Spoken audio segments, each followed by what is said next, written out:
Okay, a little more on invisible structures.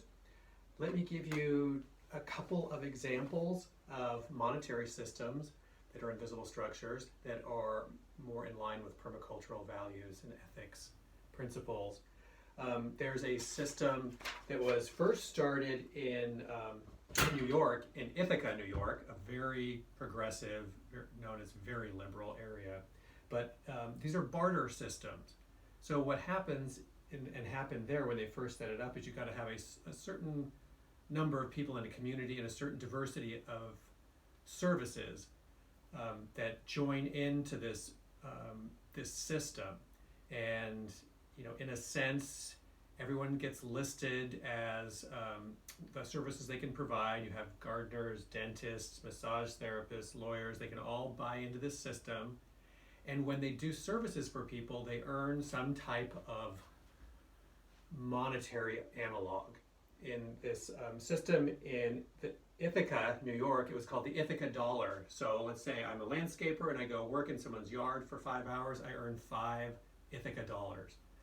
And if I am a dentist and I work on someone's teeth for a couple hours, they earn a couple of Ithaca dollars. So this is how it worked, and people would accrue these Ithaca dollars and just use them in exchange for other goods and services. And it's based on like a monetary system, but it's really just about exchanging services between different people. It only works if you have enough diversity of the services within that system. If you have, let's pick a really artsy town, let's say Sedona. I'm just kind of making this up, but and it's half of the people are massage therapists and the other half are crystal collectors. Like, you're not going to have a very robust monetary system, bartering system. But if you have a good diversity of vendors, farmers, kind of white collar professionals, blue collar professionals, a real diversity there, then it works pretty well. And the neat thing about it is it can be set up in many different ways, but ideally it would be set up in a way that's very equitable between different socioeconomic classes and anything else. That just an hour is an hour. An hour of labor is an hour of labor, no matter what you're doing. If you're a lawyer or you're a surgeon, something like that. Although, side note, I don't think surgeons ever bought into this system. This is more for exchange of a lot of produce and services that don't require so much intense infrastructure. But it works, and the Ithaca dollar is still happening, and it can be taxed, but it's difficult for the IRS to really get a number on what's happening. So these systems work pretty well, and they work outside of the Federal Reserve Bank. You can set it up if you want it, if you feel like, oh, I'm a lawyer, I spent so much time and money getting my law degree, and now just an hour of my work is the same as the guy who mows my lawn. And I'm using a lot of landscape examples because I'm a landscape teacher, but you could set it up so the lawyer's hours are worth twice as much as someone else's hours, like the lawnmower person. But you could set it up that they're equal too. It can be, anything can be done. And it's the good thing about this is it tends to be more equitable and communal, but it also tends to be, the decisions are made within that community, how to value people's services and goods. Those choices aren't made outside of the community by a few people that are in control. The power is disseminated. Usually these alternative monetary systems are run by a communal group of decision making on how things are going to be set up in that community. So that's one. Just so you know, there's one in Marin, the city of Marin in Marin County, North San Francisco Bay Area, the Marin dollar. There's also Santa Barbara Time Bank. It hasn't really flourished, but it was a thing for a while, and it's kind of still hanging on. The LA Time Bank is a little more robust. People are using it. So these are just extra alternative monetary systems that can be used that don't put the money into the Federal Reserve Bank. One of my students, an older woman who was very interesting and quirky and innovative, but very sharp.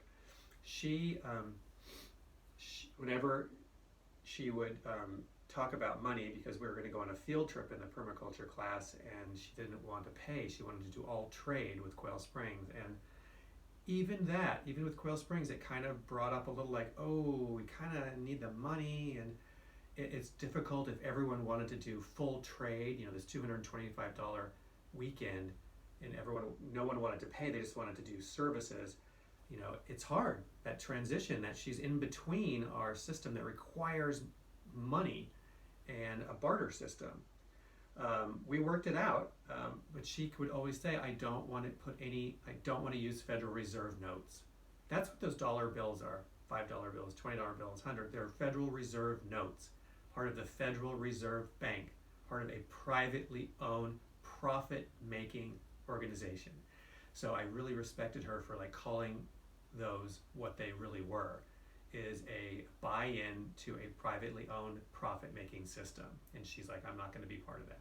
And that's what these alternative monetary systems are, is stepping outside of the Federal Reserve Bank and doing our own thing, if that's what you value more. There's also an example from Brazil.